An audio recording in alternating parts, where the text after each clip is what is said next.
여러분, 우리나라 조선시대의 왕들의 평균 수명이 얼마나 되는지 아십니까? 그들의 평균 수명이 불과 44세밖에 안 됩니다. 현재 우리나라 사람들의 평균 수명이 84.43세니까 옛날 조선시대의 왕들은 너무나 빨리 죽은 것입니다. 한 나라의 왕이니까 몸에 좋은 것은 다 챙겨 먹고 가장 좋은 침상에서 잠을 자고 가장 좋은 환경에서 살았을 것인데 평균 수명이 44세밖에 되지 않았습니다. 그러면 중국의 왕들은 얼마나 살다 간 줄 아십니까? 중국의 역사를 보면 기원전 247년의 한고조로부터 1908년 광서 황제까지 2000여 년 사이에 208명의 황제들이 있었습니다. 그런데 208명의 황제들 평균 수명이 딱 38세밖에 안 됩니다. 우리나라의 황제들보다 수명이 훨씬 짧습니다. 불로초를 구해먹고 영원히 살고자 했던 진시 황제도 불과 50세에 세상을 떠나고 말았습니다. 이런 역사를 보면 지금 우리들은 훨씬 오래 살고 장수하는 것입니다. 그런데 앞으로는 더 오래 살 것으로 예상하고 있죠. 현재 60세 된 사람은 앞으로 100세까지 살고 50세 된 사람은 110세까지 살고 40세 된 사람은 120세까지 산다는 것입니다. 그리고 재수 없으면 150세까지 산다는 말까지 나옵니다. 조만간에 각종 암병과 심장병, 고혈압, 당뇨까지 다 치료할 수 있는 치료제가 나오고 젊어지는 약까지 개발이 되면 얼마든지 가능한 일입니다. 그러나 아무리 장수를 하고 100세 인생을 노래한다 할지라도 죽는 것은 마찬가지죠. 50세에 죽거나 100세에 죽거나 150세에 죽는 것은 매 한 가지입니다. 이 세상에 태어난 사람은 언젠가 다 죽어야 한다는 것입니다. 이 세상에 죽음을 비껴갈 사람은 아무도 없습니다. 모두가 다 죽음의 문을 지나가야 합니다. 그래서 전도서 9장 5절을 보면 오늘도 이렇게 말씀합니다. 산 자들은 죽을 줄을 알고 있다. 그렇습니다. 이 땅에 태어난 인생은 반드시 죽습니다. 온다고 하던 비는 내리지 않을 수가 있고 온다고 하는 기차는 오지 않을 수도 있습니다. 그러나 죽음만큼은 100% 찾아옵니다. 그래서 천하의 영웅 호걸도 죽었고 절세 미녀들도 죽었고 황제도 죽고 대통령도 죽고 세계 제일의 부자도 다 죽었습니다. 철학자 헤겔의 말대로 인간은 마치 죽기 위해 태어나고 죽기 위해 살고 있는 존재처럼 보입니다. 그런 의미에서 이 세상에 죽음처럼 평등한 것은 없습니다. 세상에 있는 법이 인간의 평등을 위해 존재한다 할지라도 사실상 이 세상에 진짜 평등은 없습니다. 오직 죽음만이 모든 인간을 평등하게 대하는 것입니다. 지금 예배드리는 이 순간에도 지구촌에서는 1조에 5명씩 세상을 떠나고 있습니다. 1년이면 약 1억 5천만 명이 죽음의 문을 지나갑니다. 여기에는 예외가 없지요. 잘난 사람이나 못난 사람이나 많이 배운 사람이나 적게 배운 사람이나 부자나 가난한 자나 남자나 여자나 할 것 없이 모두가 다 죽음의 문을 지나가야 합니다. 미련이 있다 해도 소용이 없습니다.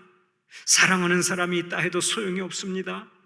때가 되면 모든 것을 뒤로 하고 떠나가야 합니다.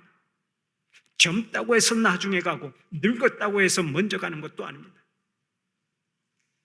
죽는 것은 순서도 없습니다. 얼마 전 무한 제주항공 여객기 사고로 179명이 사망한 사건이 있었습니다.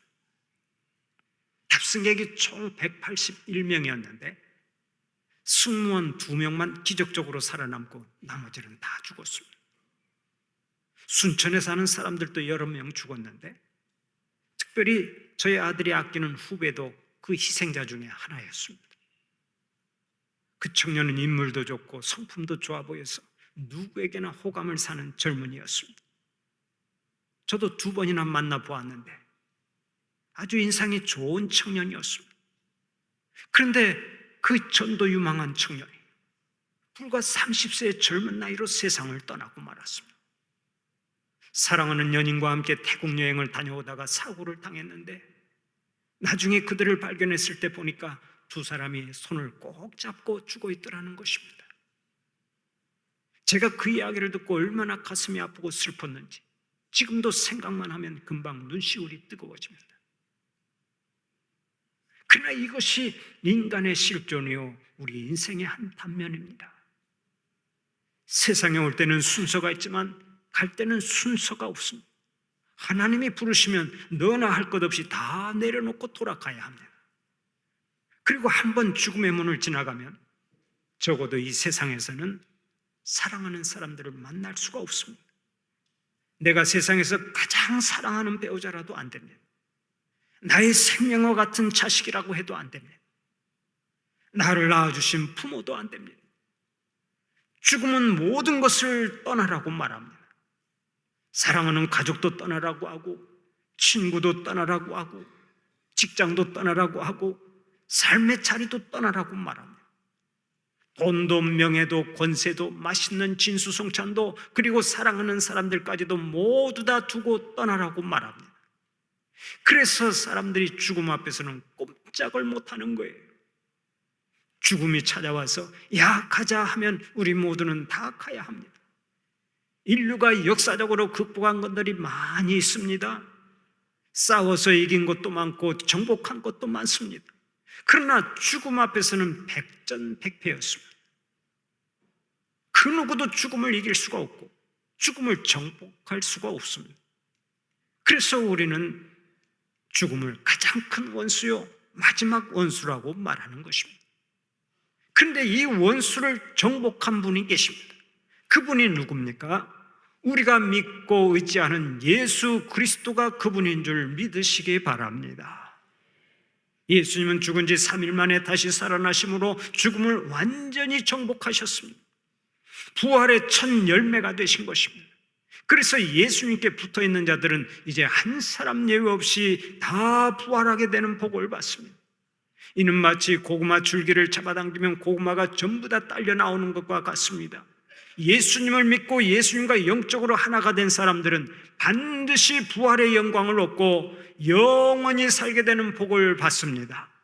그래서 고린도전서 15장 22절을 보면 오늘 또 이렇게 말씀합니다. 아담 안에서 모든 사람이 죽은 것 같이 그리스도 안에서 모든 사람이 삶을 얻으리라. 예수님께서 부활하심으로 우리는 이미 인생 최대의 복을 받았습니다. 하늘의 영원한 소망을 갖게 되었습니다. 얼마나 감사한 일입니까? 예수님의 부활은 우리들의 값을 완전히 새롭게 매겨놓았습니다. 이 세상의 모든 근본적인 문제들을 일거에 뒤바꿔 놓은 것입니다.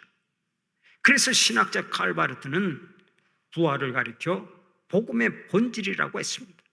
에밀 브루너도 이렇게 말한 바 있습니다. 기독교는 부활에서 시작된다. 우리가 십자가를 자랑하지만 부활이 없다면 십자가는 아무런 의미가 없습니다. 부활 없는 죽음이 무슨 의미가 있습니까?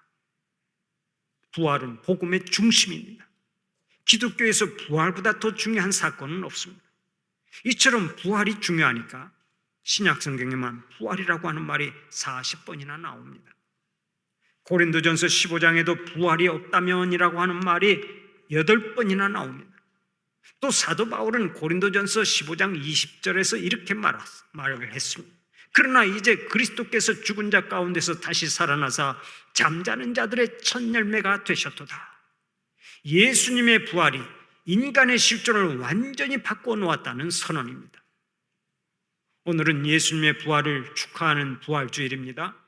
가장 위대한 승리를 거둔 예수님과 함께 여러분도 가장 위대한 승리자가 된 것을 기뻐하시기를 바랍니다. 그러면 예수님의 부활 사건이 우리에게 주는 의미가 무엇입니까? 오늘은 예수님의 부활이 주는 의미를 생각해 보면서 함께 은혜를 나누고자 합니다. 예수님의 부활 사건이 주는 의미가 무엇입니까?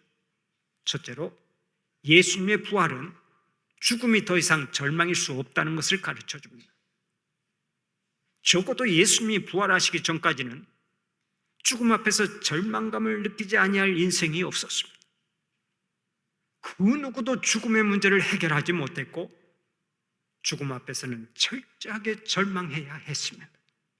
그러나 예수님이 부활하심으로 인간은 절망을 소망으로 바꿀 수 있게 되었습니다. 예수님께서 친히 죽음을 정복하시고 영생의 세계를 보여주셨기 때문입니다. 사실 이 세상에 힘든 일이 많지만 죽음보다 우리를 힘들게 하는 것은 없습니다. 죽음은 부모와 자식 간의 사이를 사정없이 떼어놓습니다. 사랑하는 부부 사이도 사정없이 떼어놓습니다. 죽음은 무자비하게 사람들을 격리시켜 놓습니다. 그래서 죽음이 있는 곳에는 을의 눈물이 있고 탄식이 있고 음침함이 존재합니다. 사람들은 이 죽음의 음침함을 중화시켜 보려고 무던히도 애를 씁니다. 죽음의 자리에 촛불을 켜놓습니다. 꽃을 가져다 놓습니다. 분위기라도 좀 밝게 해보겠다는 것입니다. 또 향을 피웁니다. 그 향으로 죽음의 냄새를 없애고 향연기로 귀신을 쫓아내겠다는 뜻입니다. 그러나 이러한 수고가 죽음이 만들어 놓은 단절감과 절망감을 몰아낼 수 있습니까? 아무리 발버둥을 쳐도 죽음 앞에 있는 절망감을 쫓아낼 수가 없습니다. 그런데 우리 주님이 부활하심으로 우리는 이 절망감을 몰아내게 되었습니다. 주님께서 다시 살아 모든 잠자는 자들의 첫 열매가 되셨기 때문입니다. 이제 우리는 주님처럼 부활하게 되었습니다. 그래서 오늘의 본문 51절, 52절을 보면 이렇게 말씀합니다. 보라, 내가 너희에게 비밀을 말하노니 우리가 다 잠잘 것이 아니요 마지막 나팔에 순식간에 호련히 다 변화되리니 나팔 소리가 나매 죽은 자들이 썩지 아니할 것으로 다시 살아나고 우리도 변화되리라. 하나님의 말씀대로 우리는 영원히 잠들지 않습니다. 주님께서 재림하시는 날 마지막 나팔 소리가 울려 퍼지면 모두가 호련히 변화합니다. 썩을 것이 썩지 않을 몸으로 변화합니다. 모든 사람이 신령한 몸으로 변화하는 것입니다. 그래서 이제 성도는 죽음 앞에서도 부활의 소망을 갖고 살아갑니다.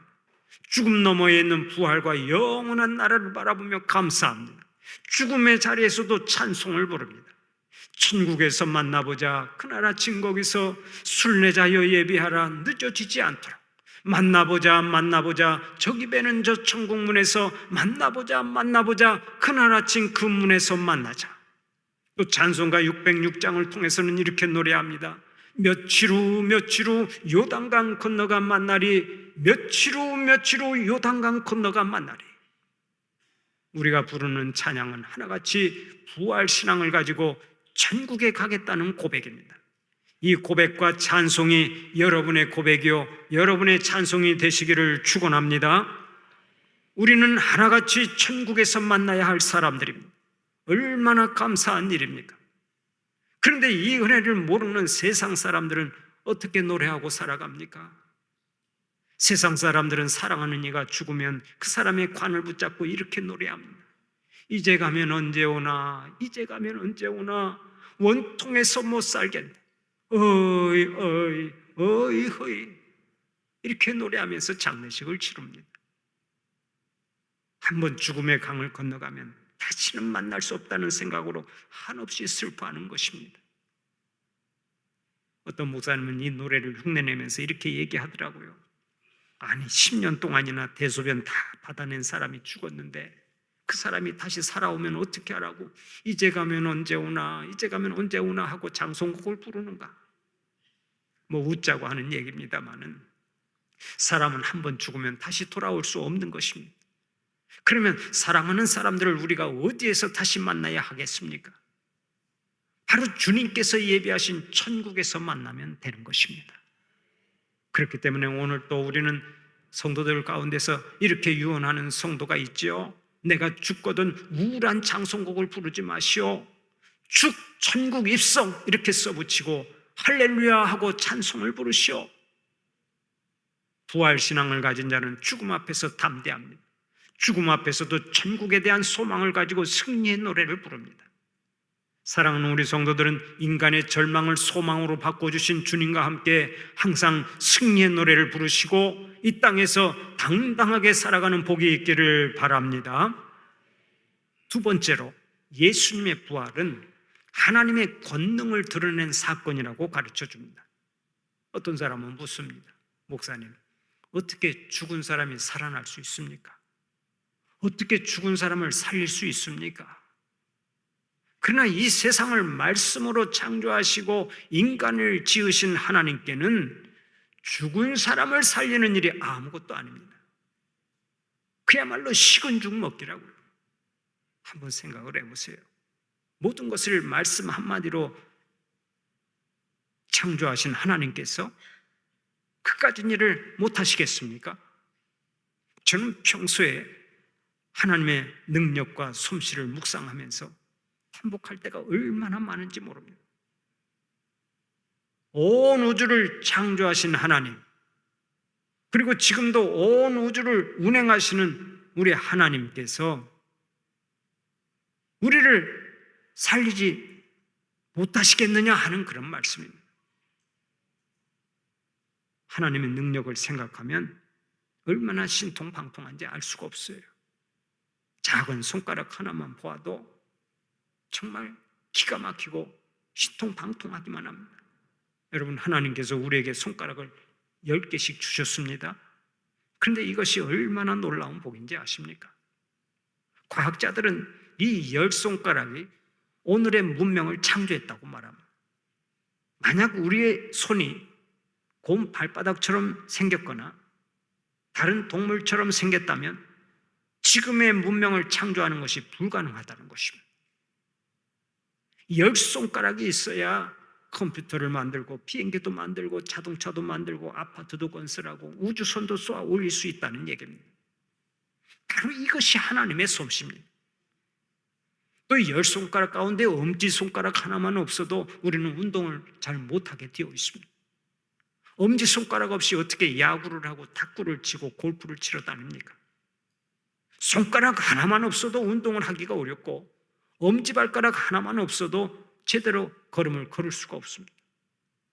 하나님께서 만들어 놓은 인간의 신체가 얼마나 기가 막히게 잘 만든 작품인지 단성을 올리지 않을 수가 없는 것입니다.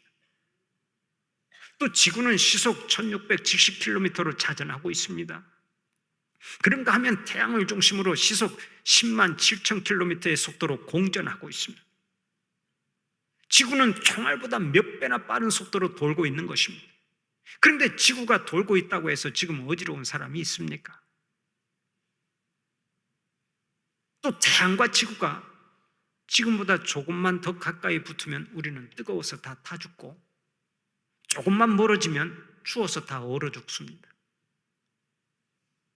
하나님께서 이것을 아시고 가장 알맞은 자리에 태양과 지구를 배치시켜 놓은 것입니다.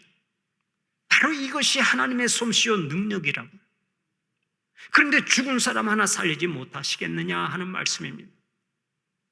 주님께서 명령하시면 다 일어나는 줄 믿으시기 바랍니다. 주님께서 소녀야 일어나라 하시니 죽었던 소녀가 일어났습니다. 주님께서 청년아 일어나라 하시니 죽었던 청년이 일어났습니다.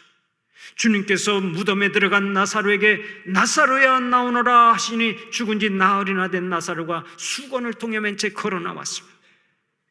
어떤 사람은 그때 예수님께서 나사로의 이름만을 불렀기에 망정이지 그렇지 않고 그냥 일어나라 하고 명령하셨다면 아마 무덤에 있는 사람들이 단체로 다 같이 일어났을 것이라고 말합니다. 주님은 인생의 주인이십니다. 모든 만물의 주인이십니다. 주인 되신 주님, 부활의 첫 열매가 되신 주님이 오늘 내 이름을 부르시면 우리도 일어나게 될 줄 믿으시기 바랍니다. 부활하신 주님만 따라가기만 하면 우리도 죽음을 이기고 부활하게 될 것을 확실히 믿고 살아가시기를 바랍니다. 사도 바울은 오늘의 본문 55절 56절을 통해 이렇게 노래합니다. 사망아 너의 승리가 어디 있느냐? 사망아 내가 쏘는 것이 어디 있느냐? 사망이 쏘는 것은 죄요 죄의 권능은 율법이라. 바울의 선언은 부활의 노래요 승리의 노래입니다. 이제 사망이 더 이상 우리 인간을 쏠 수가 없습니다. 사랑하는 우리 성도들은 사망 권세 이기고 부활하신 주님의 손 붙잡고 살면서 그 어떤 환경 속에서도 담대하게 살아가는 자들이 되시기를 축원합니다. 마지막으로 예수님의 부활은 믿는 자의 승리를 보장하는 사건이라고 가르쳐 줍니다. 고린도전서 15장은 별명이 부활장입니다. 1절부터 58절까지 부활에 대하여 증거하고 있습니다. 그리고서 긴 설명과 선포 이후에 부활장은 이렇게 끝이 납니다. 그러므로 내 사랑하는 형제들아, 견실하며 흔들리지 말고 항상 주의 일에 더욱 힘쓰는 자들이 되라. 이는 너희 수고가 주 안에서 헛되지 않은 줄 알미라. 세상 풍파 거칠게 불어도 흔들리지 말라고 말씀합니다. 오히려 더욱 주의 일에 힘쓰는 자들이 되라는 것입니다. 그 이유가 오늘의 본문 57절에 나와 있습니다. 우리 주 예수 그리스도로 말미암아 우리에게 승리를 주시는 하나님께 감사하노니, 부활하신 예수님은 우리에게 승리를 주십니다. 예수님의 부활이 나의 부활이요 예수님의 승리가 나의 승리가 된다는 것입니다. 예수님은 죽음을 이기셨습니다. 사탄의 권세를 꺾으셨습니다. 질병과 가난과 저주의 고통을 굴복시키셨습니다. 그렇기 때문에 이제는 음부의 권세가 주님의 몸된 교회인 우리를 이기지 못하는 거예요. 사망 권세가 우리를 이기지 못한다고요. 그래서 사도 바울이 본문 55절을 통해 이렇게 묻는 것입니다. 사망아, 너의 승리가 어디 있느냐? 사망아, 내가 쏘는 것이 어디 있느냐? 부활은 사망을 삼켜버리고 승리를 보장하는 명백한 증거인 것입니다. 우리가 아는 대로 생명의 역사가 나타날 때는 썩어짐의 역사가 그 안에 흡수되는 것 아닙니까? 이 사실을 어떤 의사가 아주 쉽게 설명한 바 있습니다. 그는 의사이기 때문에 항상 아이가 태어날 때 탯줄을 끊습니다. 아이의 입장에서 보면 어머니의 탯줄을 끊는 순간이 곧 죽음입니다. 생명줄과 같은 어머니의 탯줄이 끊기면 아이는 죽는 것과 같지만 희한하게도 거기서부터 새로운 생명의 세계가 열립니다. 새로운 생명의 세계가 시작되는 거예요. 이것을 비유로 설명하면서 그 의사는 이렇게 말합니다. 나는 세상이라고 하는 탯줄에 매여 있다가 세상의 탯줄이 끊어지면서 새로운 생명으로 독립하고 자유하게 된다.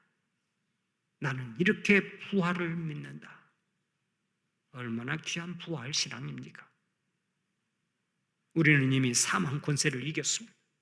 세상을 이긴 자들입니다. 부활이 그 증거입니다. 그러므로 사랑하는 우리 성도들은 눈에 보이는 대로 판단하지 말고 모든 일에 승리를 선포하고 살아가시기를 바랍니다. 인생을 살다가 그 어떤 고난을 만나도 부활의 소망으로 이겨내시기를 바랍니다. 질병으로 고생을 한다 할지라도 부활의 소망을 가지고 이겨내는 여러분들이 되시기를 바랍니다. 존 하리차단이 쓴 행복한 멈춤이라고 하는 책이 있습니다. 그는 그 책에서 이렇게 말합니다. 인간의 적은 가난도 질병도 전쟁도 아니다. 문제는 두려움이다. 오직 두려움이 가장 큰 적이다. 여러분, 이 두려움을 무엇으로 이길 수 있습니까? 이것도 아니고 저것도 아닙니다. 오직 부활신앙으로 이길 수 있습니다. 인간의 무서운 종말론적 두려움을 이기는 비결은 오직 부활신앙뿐인 줄 믿으시기 바랍니다. 인생의 고난도, 선도, 의도, 순교도 그리고 기적도 이제 해결의 열쇠는 오직 하나, 부활신앙입니다. 이 부활신앙이 있었기에 스데반 집사는 순교하면서도 천사의 얼굴을 할 수가 있었습니다. 이 부활신앙을 가졌기에 자기를 돌로 쳐 죽이는 사람들을 용서할 수 있었던 것입니다. 오직 부활신앙, 이것만이 모든 문제에 대한 해답임을 잊지 말고 언제나 부활신앙으로 모든 것을 이겨내는 여러분들이 되시기를 바랍니다. 그뿐 아닙니다. 장차 부활하여 주님 앞에 서서 영광의 면류관을 받았을 것을 믿는다면 오늘 사명을 잘 감당하는 우리가 되어야 할 것입니다. 훗날 예수님 앞에서 인생을 결산할 때 여러분들이 경영했던 회사는 없어지도 기도했던 시간은 없어지지 않습니다. 대통령, 국회의원, 의사, 변호사, 시장, 장군, 교수라는 타이틀은 없어져도 교회를 위해 봉사했던 시간만큼은 결코 없어지지 않습니다. 우리가 가지고 있던 권력과 재물은 없어져도 우리가 주님을 생각했던 마음만은 결코 없어지지 않습니다. 그러므로 부활신앙을 가지고 끝까지 잘 살아야 합니다. 오늘도 부활신앙을 가지고 주의 일에 힘쓰다가 훗날 우리 주님 앞에 설 때 잘했다, 착하고 충성된 종아 하는 칭찬 듣고 영광의 면류관 받아 쓰는 여러분들이 되시기를 바랍니다. 밤에 다 같이 잠자리에 들어도 죽은 자는 아침에 일어나지 못하지요. 오직 산 사람만 일어납니다. 살아있는 사람만이 일어나는 거예요. 그런데 예수님이 오늘 우리에게 친히 말씀하십니다. 너희는 죽은 자가 아니고 산 자니라. 우리 성도들은 모두가 산 자들입니다. 부활하신 예수님을 믿고 예수님과 연합하여 하나가 되었기 때문에 이제 죽어도 영원히 사는 자가 되는 것입니다. 그래서 주님은 요한복음 11장 25절 26절을 통해 오늘 또 이렇게 말씀하십니다. 나는 부활이요 생명이니 나를 믿는 자는 죽어도 살겠고 무릇 살아서 나를 믿는 자는 영원히 죽지 아니하리라. 수많은 구약의 선진들은 무덤 가운데 누워있지만 주님 재림하시는 날에 다 일어날 것입니다. 그리고 지금 살아서 믿는 우리는 영원히 죽지 않는 자가 되는 것입니다. 내가 무덤 속에 들어가도 죽은 자가 아니고 산 자로 잠들어 있는 거라고요. 그러므로 영원히 살리라고 하는 말은 영원히 산 자로서의 생명을 얻었다는 말입니다. 우리는 때때로 우리 자신에 대해서 실망하고 좌절하고 낙심하는 때가 많이 있습니다.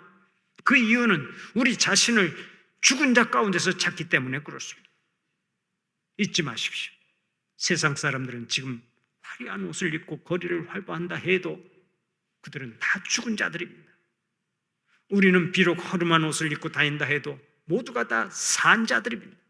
그런데 산 자들이 자기 존재를 죽은 자 가운데서 찾으면 되겠습니까? 자꾸 죽은 자들 가운데서 나를 찾고 있기 때문에 좌절하고 실망하고 낙심하는 거예요. 잊지 마십시오. 예수님의 부활은 우리의 부활을 보장해 줍니다. 예수님의 부활은 우리의 영생을 보장해 줍니다. 예수님의 부활은 우리의 승리를 보장해 줍니다. 사랑하는 우리 성도들은 부활 승리의 신비를 믿는 부활신앙을 가지고 범사에 승리할 뿐만 아니라 날마다 부활의 증인되어 살아가는 복이 있기를 간절히 축원합니다. 기도하시겠습니다. 거룩하신 여호와